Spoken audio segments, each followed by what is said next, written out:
second time that I have driven about down to a remote location on my own, and the car has been bogged down. So I've spent the last hour digging the car out of a terrible mess I'd gotten myself into, and yeah, so that's what I've had this morning. So I'm late, very late. I like to have been here at least half an hour ago, but I didn't think I was going to get here at all. So I've managed to dig the car out. Whether or not I can get any further out, whether I'm able to extract myself fully. What a morning! What a morning! Yeah, I was up to the axle, front left wheel was completely dug in, and the back left rear wheel too, into a rut. Driving along, I was avoiding the bigger ruts. I drove on what looked like quite solid ground, and it was spongy, soft and liquid underneath, and the left hand side of the car dipped down, and that was it. I was stuck. We'll have to see. Now I'm going to settle for this image here now as the first one. If we put it onto manual,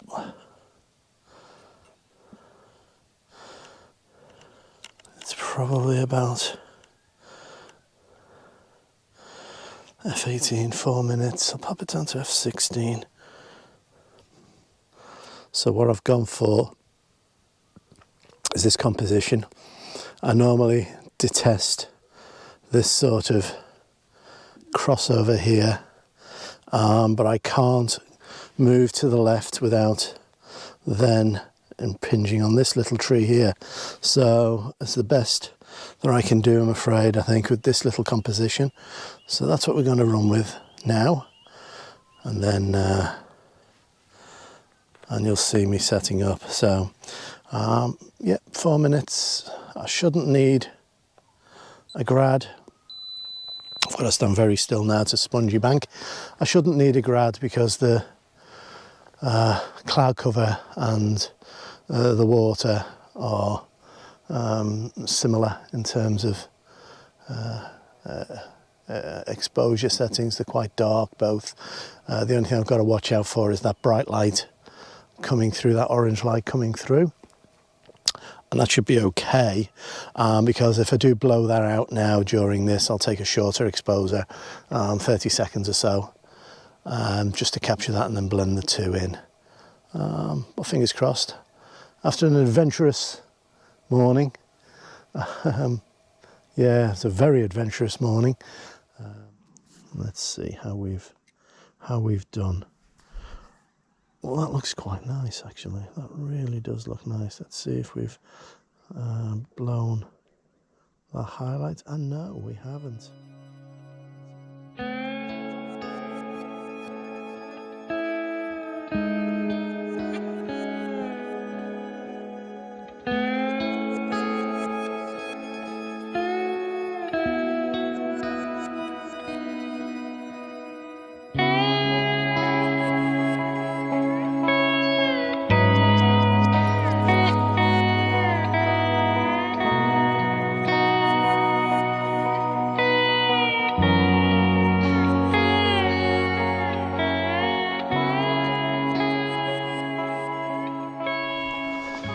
Let's see what we can do here. Got to be a little careful here because we're in the mud a little, and I still haven't got a set of Wellingtons as yet. With this shot, you can see I've had to set up way out in the water. What a beautiful morning we've got. We are quite lucky this morning.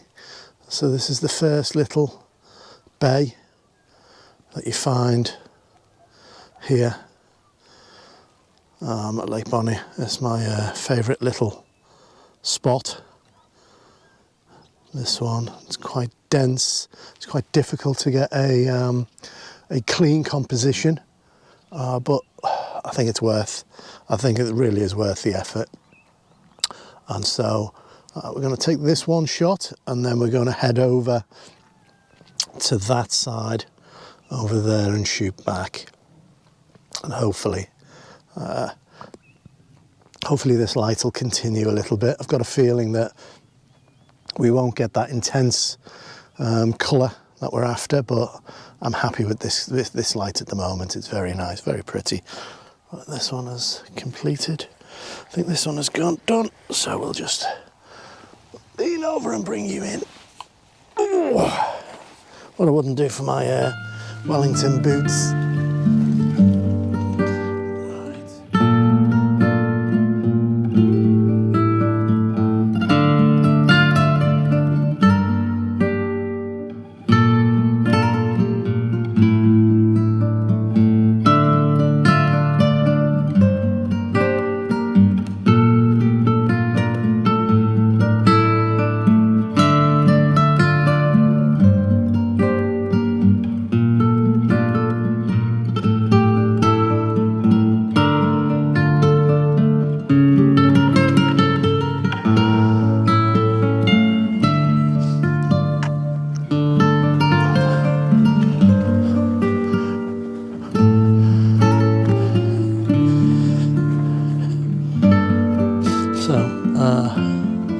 The light seems to have gone, but that's not going to stop us from shooting. So we've got this little composition set up here that you can see, and you can see on the back of the LCD that it's quite bright. I'll bring it down to about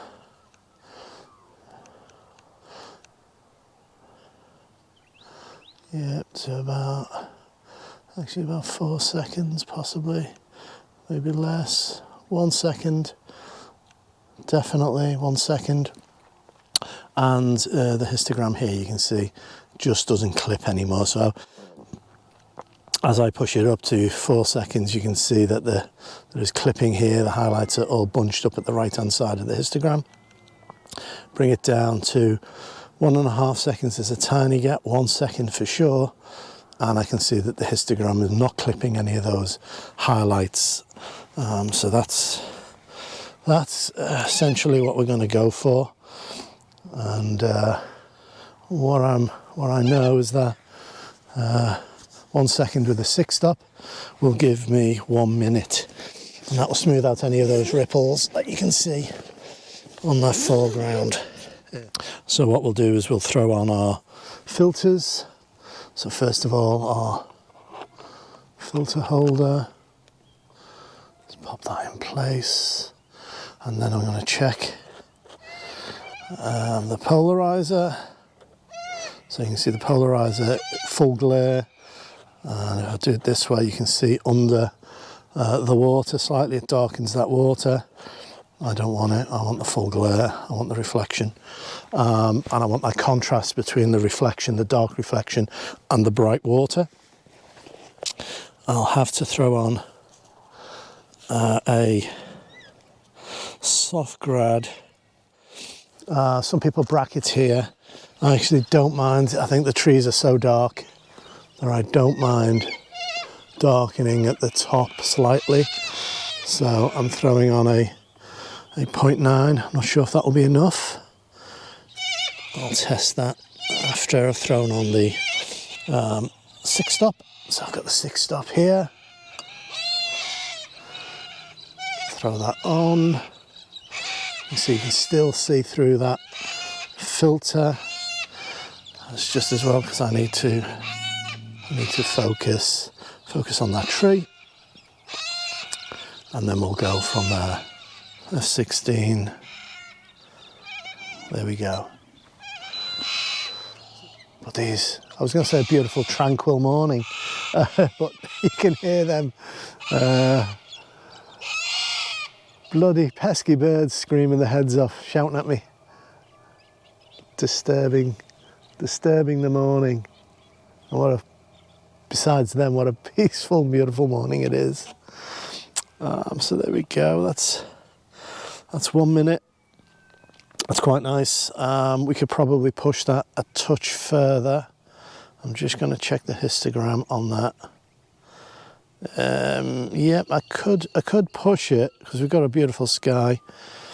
What I might do is, let's just try 2 minutes and just pop it up to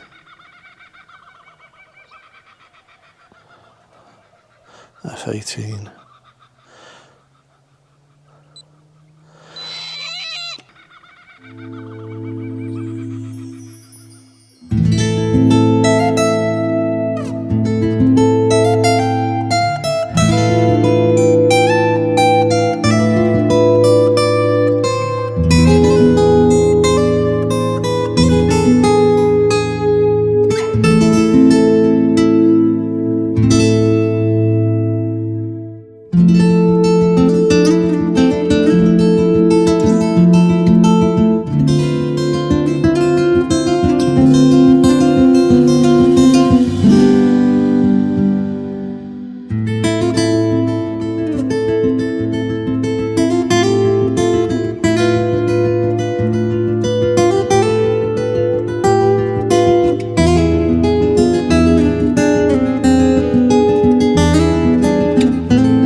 Literally moved about 5 meters, and we're looking at this composition in portrait. That's nice. Let's just go for that. There we go. Step back gingerly. What a morning. What a morning. So literally I've moved maybe 10 yards from our last composition, and shooting. I quite like this central tree marking the spot. With its reflection, it's creating like an X in the water, and the 2 larger trees flanking either side are quite interesting. Using the 23, the ones that are further back should look significantly smaller in the frame, so that should be okay. They shouldn't detract too much. So that's a 2-minute exposure F18 with a second grad. So we've got a 1.2 and a 0.9 soft grad on there, just to, you can see that the top half of the sky is quite bright. I think the cloud movement might not work in this as much as well, because the cloud is actually moving slightly to the right, whereas from the other angle it's running away from us. So if this doesn't work, we're going to continue along this bank here and shoot that way in the direction that the wind is taking the cloud. And that's probably an important thing to note when you're taking long exposures, is that one, here the water's quite still, but you'll smooth that water out, capture reflections depending on the conditions. But what can make or break your images is the direction of the wind if you have cloud.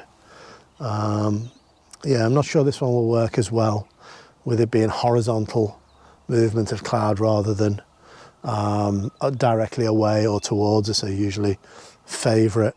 They usually work best with long exposure compositions, but this might work. This might work, but the situation, you play the situation as it appears, as they appear. And that's not too bad. It is diagonally going over to the right hand corner, so compositionally I'm not sure that works so well.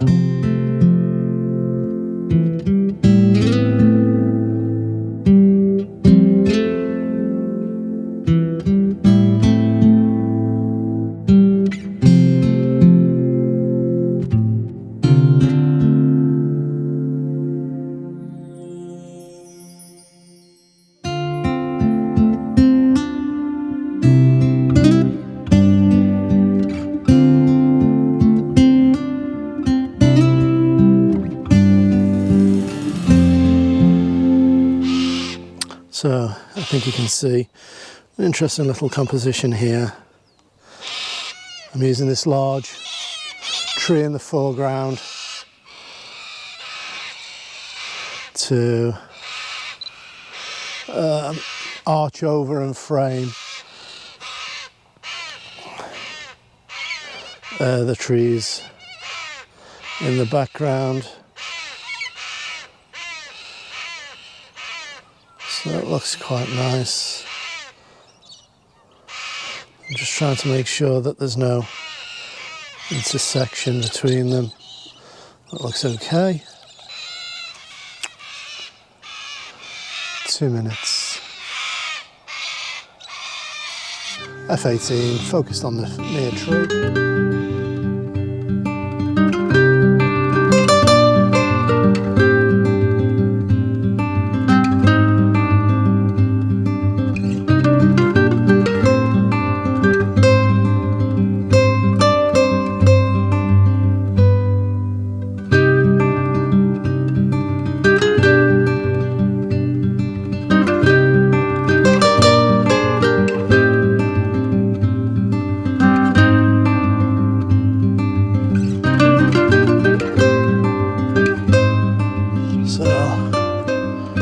Moving quite quickly here. The sun is creating some beautiful little rays, as you can see out there. So I'm attempting to capture that. So I've gone to manual. I've gone down to a second, took out the 6-stop. I've gone down to a second. I've got the tree slightly to the right and the sun just to the left, and that makes for quite a pleasing composition. And yeah, it's quite nice. What I'm going to do as normal is I'm going to throw the 6-stop back on. I'm going to capture that bright and nasty light over a longer exposure because that's what I love to do. I love to see what will happen when you do things like that.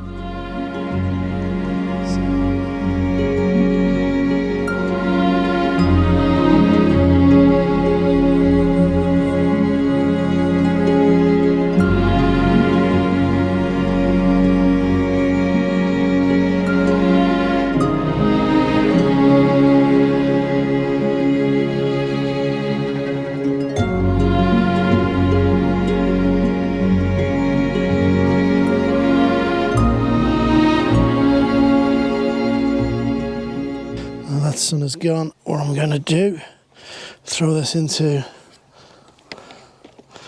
landscape orientation.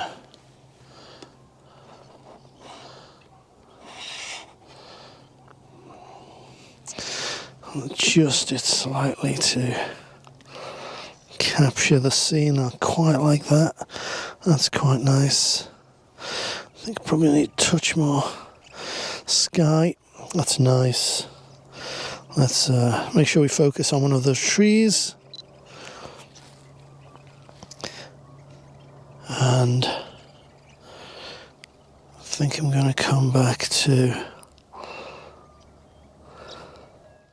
I might need the reverse grad. We'll just go with this 60 seconds, F18.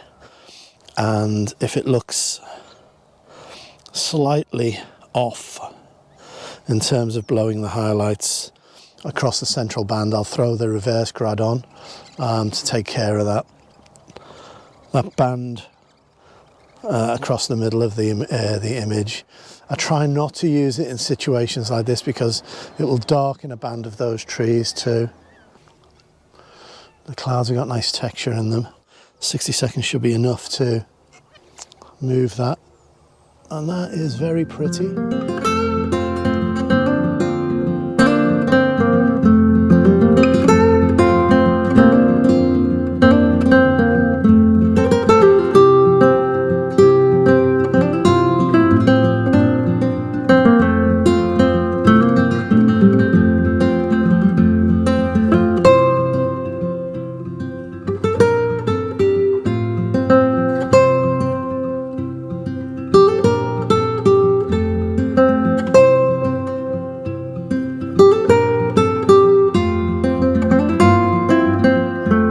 Couldn't be happier. Okay, I'm balancing on the side of Lake Bonney. Is probably the most perfect place that I can say to you. Thank you very much. Thank you very much for joining me today. It's been an adventure this morning. I'll show you. Probably just straight after here, I'll show you the state of the car once I get back there, and if I'm able to escape without the need of a tow truck. So wherever you are, please look after yourselves and your loved ones. Be safe, and yeah, and until next time, see ya. Take care. I'm parked up here on the left as you see it, and then if we look down here, you can see where I've been, and there's those bushes that I used to get some grip from the wheels, and thankfully that worked. It was some sort of silly, crazy Ray Mears episode. So yeah, you can see I've rutted it quite a bit, and here was the deepest section. Of course, it's on one side, just on that left-hand side, and yeah, it's quite deep. As you can see, it's deep rut that I found myself bogged in.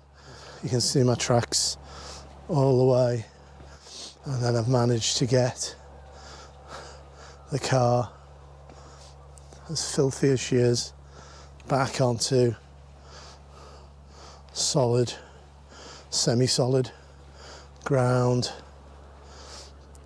and it's mostly the left side, as you can see. That she was quite deep here. Thanks again for joining me. Thanks if you've stuck it this long to see what a real idiot looks like when he tries to take a toy 4x4 car on a track such as this. Won't happen again. I'll park and walk, I think, next time. Saying that, I just said it wouldn't happen again here, because I'm only coming back in the summer when I know this is bone dry and hard as a rock. So thanks everybody, hope you've enjoyed it. If you don't see anything on the end of this video, you'll know that I've made it out. So take care wherever you are, and see ya.